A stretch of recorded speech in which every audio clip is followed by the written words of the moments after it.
Dans quel contexte est-ce qu'il faut cacher des choses à une femme? Encore une fois, un sujet qui est assez spécial, assez particulier, controversé, parce que certains diraient qu'il faut tout dire tout le temps, être parfaitement 100% transparent et honnête, être comme une feuille blanche par rapport aux autres, sauf que généralement ce cadre-là dans séduction ne fonctionne pas, ou bien, en tout cas, fonctionne, mais qu'au plus haut niveau. Au plus haut niveau, dans le sens, lorsqu'on va venir guérir nos blessures, se sentir beaucoup mieux, attirer à nous des personnes qui sont beaucoup plus saines, alors à ce moment-là, effectivement, être 100% transparent et dire les choses telles qu'elles sont, ça va être quelque chose de très naturel et acceptable, en fait viable pour l'autre personne.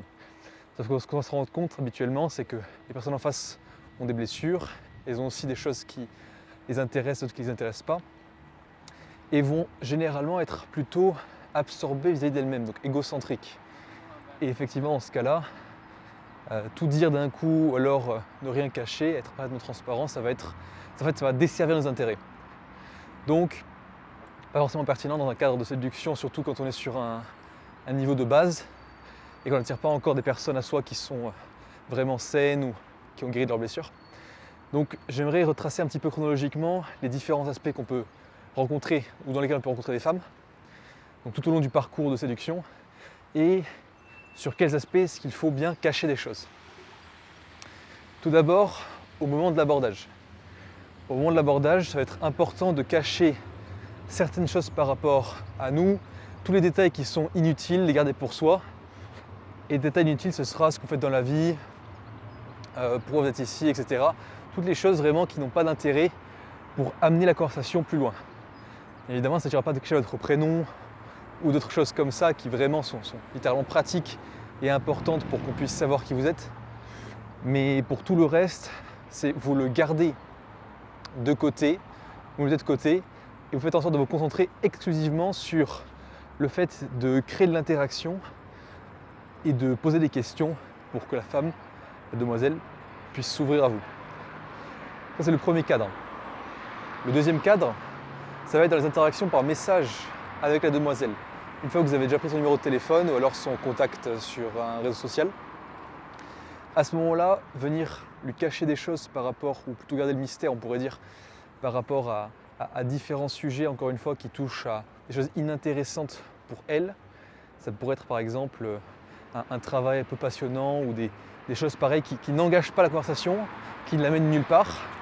Il s'agira de ne pas se perdre en détails inutiles par message, parce que ça, d'expérience, ça ne mène nulle part. En fait, pour vous donner une anecdote, au tout début, quand j'étais vraiment jeune et que je parlais avec pas mal de femmes en même temps, j'avais testé différentes approches pour voir un peu ce qui fonctionnait le plus.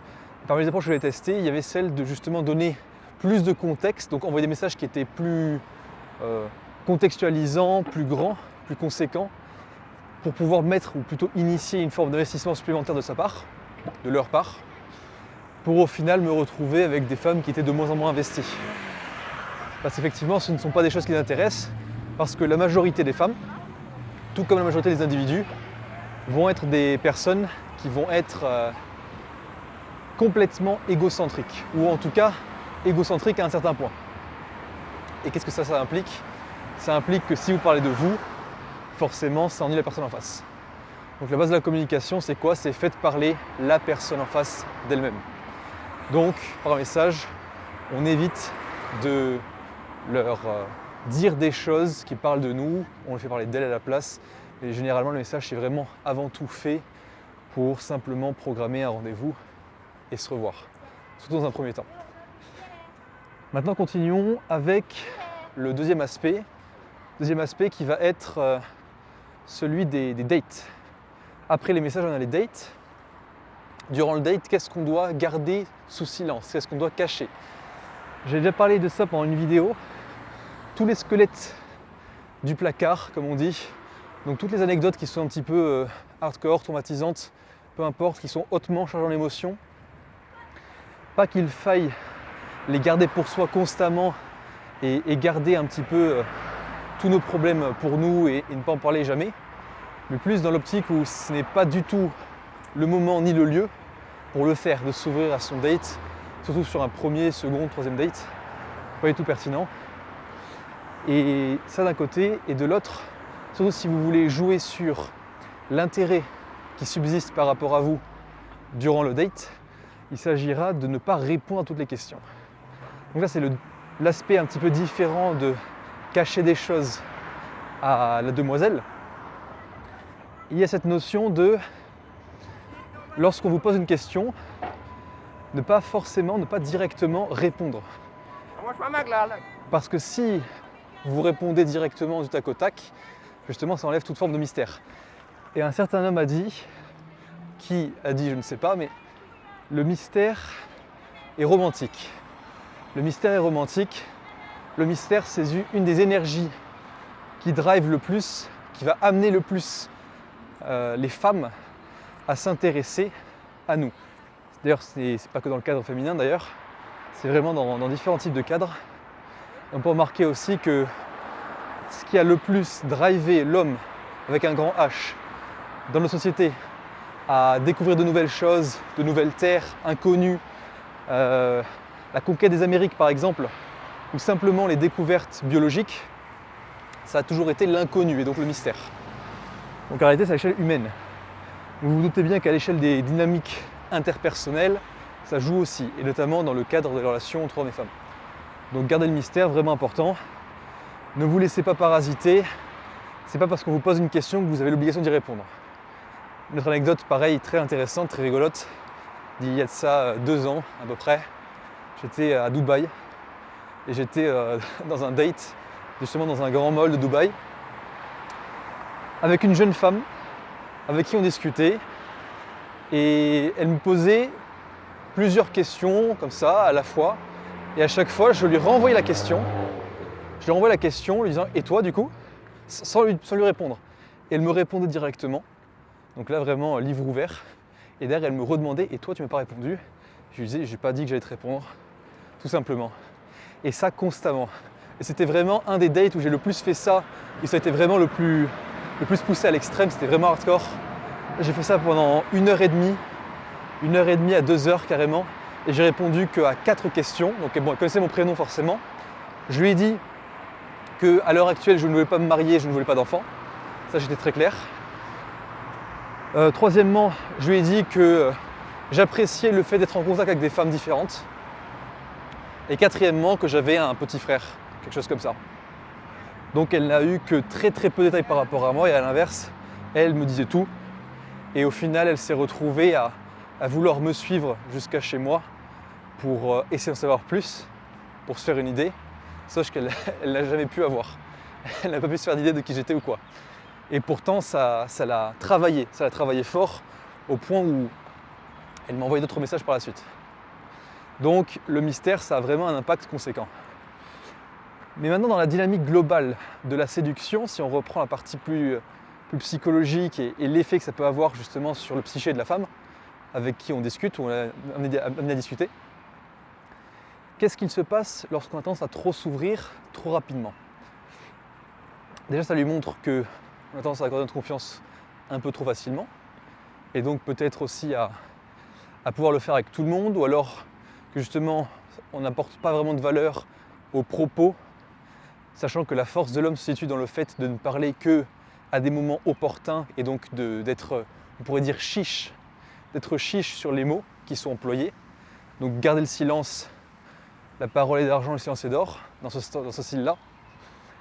Et sur le fait aussi qu'on attend de nous d'être relativement modérés dans notre manière de communiquer. Et c'est pour ça que si jamais on s'adonne au fait de simplement déballer complètement notre vie à une femme, généralement ça va la désintéresser de nous. Parce que ce qu'elle va préférer, c'est qu'on l'incentive, on pourrait même dire. C'est-à-dire qu'on lui mette un petit peu une carotte au bout du bâton, à la tenir comme devant un âne, sans forcément comparer à un âne, hein, mais comme une carotte au bout d'un bâton devant un âne, pour faire en sorte de la motiver à ce qu'elle agisse d'une certaine manière, pour obtenir en retour des informations qui lui semblent importantes pour pouvoir continuer la collaboration ou la communication plutôt. Donc un vrai sujet qui va s'avérer être extrêmement important. Maintenant, les limites. Y a-t-il des limites éthiques à cette rétention d'informations? Parce qu'on peut quand même se demander quelles sont les limites, forcément. Posez-vous la question, est-ce que lorsque vous faites de la rétention d'informations, par exemple dans le cadre d'une relation amoureuse, là on peut aller plus loin encore, est-ce que vous le faites pour réellement, par exemple, protéger la personne émotionnellement parce que vous savez qu'elle ne peut pas accepter l'impact émotionnel accepter l'impact émotionnel de la révélation que vous pourriez lui faire, par exemple par rapport à votre passé, ou bien est-ce que vous camouflez une information parce que ce n'est pas dans votre intérêt que de lui dire, dans le sens où vous serez perdant, vous personnellement, à lui dire? Est-ce que c'est quelque chose donc plutôt on pourrait dire d'égoïste ou d'altruiste? Sachant qu'on ne peut pas être réellement 100% altruiste dans cette démarche justement de camoufler quelque chose, et on ne peut pas non plus être 100% égoïste en révélant pleinement la chose. Enfin, on ne peut pas être 100% altruiste en révélant la chose plutôt. Parce qu'on peut littéralement être 100% sincère et dire les choses dans un simple geste d'égoïsme pur, sans considération de la personne, sans aucun tact, simplement parce que c'est une expérience libératrice que de dire la vérité. Donc il y a aussi ce sujet-là. Et c'est quelque chose de complètement différent. Et donc, à quel moment est-ce que ça en devient manipulateur ou abusif? Généralement, la limite éthique, elle est pour chacun différente, c'est vraiment à la sensibilité de chacun. Mais la question à se poser, ça reste quand même, est-ce que c'est vraiment pour mon profit personnel ou est-ce que c'est vraiment au profit de l'autre? Est-ce que c'est une nécessité pour moi que de camoufler cette information ou de la cacher, de la dissimuler parce que l'autre personne risque d'en souffrir et c'est un sujet qui littéralement ne l'affecte pas si je ne lui révèle pas ou pas? Et là on pourrait se dire effectivement, dans cette logique de la chose, si jamais je trompe ma copine et que je ne lui dis pas, c'est pour pouvoir la protéger.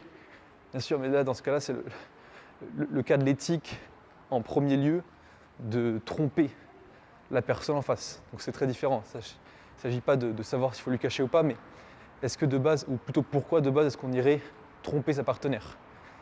Donc, et c'est là que je conclurai un petit peu cette réflexion avec la question de la tromperie.